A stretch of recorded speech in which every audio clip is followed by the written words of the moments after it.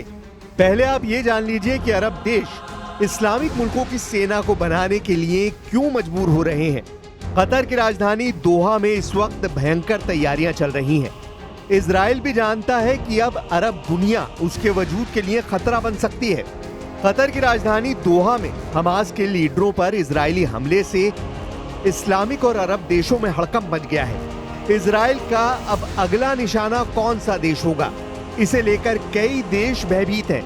तुर्की के एक अधिकारी ने जहां यह आशंका जताई कि इजराइल का अगला निशाना अंकारा हो सकता है, वहीं अब ईरान के एक पूर्व जनरल ने इसमें 2 अन्य देशों को जोड़कर इजरायली दहशत को चरम पर पहुंचा दिया है। ईरान इंटरनेशनल की रिपोर्ट के मुताबिक पूर्व ईरानी जनरल मोहसिन रजाई का दावा है कि इजराइल कतर पर हमला करने के बाद अब दूसरे इस्लामिक और अरब देशों को निशाने पर लेगा। मोहसिन का दावा है कि इजराइल का अगला टारगेट तुर्की, इराक और सऊदी अरब है। ऐसे में ईरान के अधिकारियों ने मुस्लिम देशों को संयुक्त सैन्य मोर्चा बनाने की अपील की है। ईरान के वरिष्ठ अधिकारियों ने हाल ही में दोहा पर हुए इजरायली हमलों का हवाला देते हुए मुस्लिम देशों के बीच एक संयुक्त सैन्य मोर्चा बनाने की आवश्यकता पर जोर दिया। मोहसिन रजाई पहले इस्लामिक रेवोल्यूशनरी गार्ड कॉर्प्स यानी IRGC के प्रमुख कमांडर थे और अब ईरान की सुस्ती परिषद के सदस्य हैं। उन्होंने चेतावनी दी है कि यदि OIC ने निर्णायक कदम नहीं उठाया तो सऊदी अरब, तुर्की और इराक को भी भविष्य में इजरायली हमलों का सामना करना पड़ सकता है। उन्होंने कहा, इकलौता समाधान है एक सैन्य गठबंधन का गठन जो दुनिया में इस्लामी सेना के नाम से मिशन चलाए। ईरानी मीडिया में दिए उनके इस बयान को लेकर कई स्तरों पर गूंज मिली है। इस अपील को और मजबूती देते हुए जलाल रजवी मेहर, जो कुम में सेमिनरी छात्रों के प्रतिनिधियों की सभा के प्रमुख हैं और एक प्रमुख शिया धर्मगुरु हैं, ने संयुक्त इस्लामी सेना बनाने की मांग की है।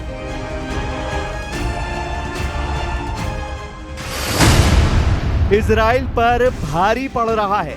72 घंटे में 6 मुस्लिम देशों पर हमला। सितंबर महीने में ही इजराइल ने 72 घंटों में 6 देशों पर हमला किया था, जिससे 6 मुस्लिम मुल्कों में कोहराम मच गया था। इजरायली सेना ने गाजा समेत सीरिया, लेबनान, कतर, यमन और ट्यूनीशिया में हमले किए थे। इजराइल के इन हमलों में 200 से ज्यादा लोग मारे गए और 1000 से ज्यादा घायल हुए। इजराइल ने दावा किया था कि वो इन देशों में आतंकी ठिकानों को निशाना बना रहा था। अमेरिकी राष्ट्रपति ट्रंप ने इसे लेकर इजरायली पीएम नेतन्याहू से नाराजगी जताई थी, लेकिन इजराइल के खिलाफ कोई सख्त एक्शन नहीं लिया। हालांकि इजरायली पीएम नेतन्याहू ने कतर की राजधानी दोहा में हमास के अधिकारियों पर किए गए हमले का बचाव किया था। उन्होंने इस हमले की तुलना अमेरिका में 9/11 के हमलों से की थी। 72 घंटे में 6 मुस्लिम देशों पर हमला और कतर में हमास नेताओं के बहाने हमला करना क्यों भारी पड़ रहा है, जरा ये भी जान लीजिए।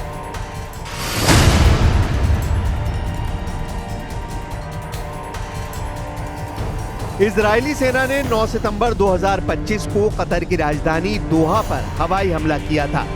यह हमला हमास के चीफ खलील अल-हया को निशाना बनाकर किया गया था। इसमें अल-हया का बेटा, ऑफिस डायरेक्टर, 3 गार्ड और एक कतरी सुरक्षा अधिकारी समेत 6 लोग मारे गए थे। इस हमले के वक्त हमास नेता अमेरिका के युद्ध विराम प्रस्ताव पर आपस में चर्चा कर रहे थे। इजरायली हमले के बाद हमास ने युद्ध विराम से इनकार कर दिया। इजराइल ने 72 घंटे के अंदर ही पूर्वी लेबनान के बेका और हरमेल जिलों में हवाई हमले किए, जिसमें 5 लोगों की जान गई।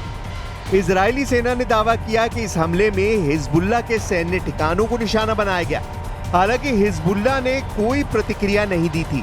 इजरायली ड्रोन ने हिजबुल्लाह के एक सदस्य पर हमला किया था। नवंबर 2024 में इजराइल और लेबनान में सीजफायर हुआ था, लेकिन इसके बाद भी इजराइल लेबनान के दक्षिणी हिस्से पर हमले करता रहता है।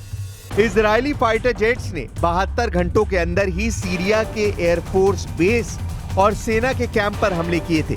Syrian observatory for human rights यानी SOHR के मुताबिक इसमें किसी के हताहत होने की सूचना नहीं मिली थी। इन हमलों को सीरिया के विदेश प्रवासी मंत्रालय ने देश की संप्रभुता का उल्लंघन बताया था। उन्होंने कहा कि इजराइल राष्ट्रीय और क्षेत्रीय सुरक्षा के लिए खतरा है। पिछले साल दिसंबर में सीरिया के पूर्व राष्ट्रपति बशर अल असद के पतन के बाद से इजरायली सेना लगातार सीरिया के सैन्य ठिकानों और इंफ्रास्ट्रक्चर को निशाना बना रही है। SOHR की रिपोर्ट बताती है कि इस साल इजराइल ने सीरिया पर 86 हवाई और 11 जमीनी हमले किए। इसमें 61 लोग मारे गए और 135 जगहों को निशाना बनाया गया। इजरायली ड्रोन ने 72 घंटों के अंदर ही रात में ट्यूनीशिया के पोर्ट पर फैमिली बोट पर हमला किया था।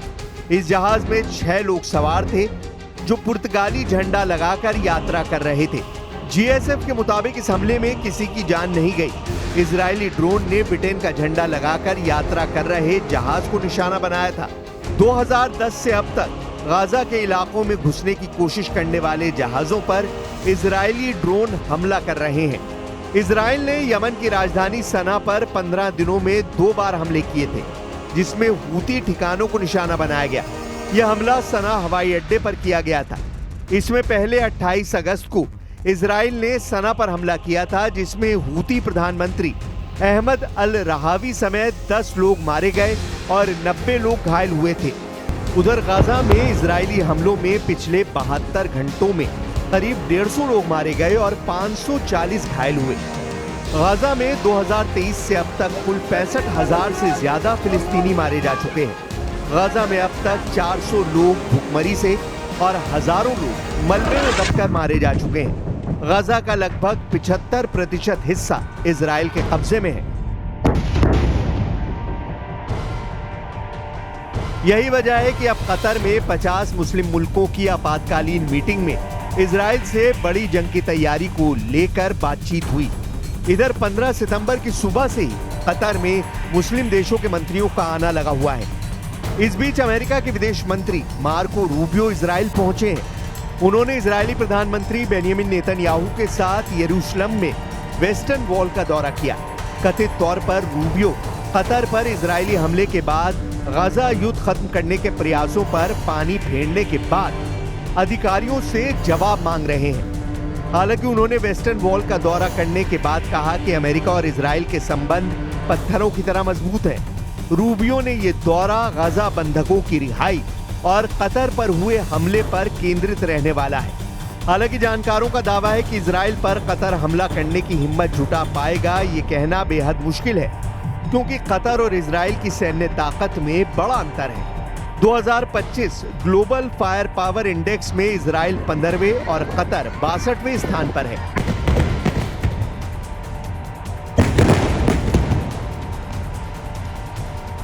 इजराइल के पास F-35 जेट, परमाणु हथियार और मरकावा टैंक है, जबकि कतर के पास राफेल जेट और हेलफायर मिसाइलें हैं। कतर की सेना छोटी और रक्षात्मक है, जो इजरायली हमले का सैन्य जवाब देने में सक्षम नहीं है। अब ऐसी स्थिति में देखना होगा कि अरब और इस्लामिक देश इजराइल से कैसे निपटते हैं।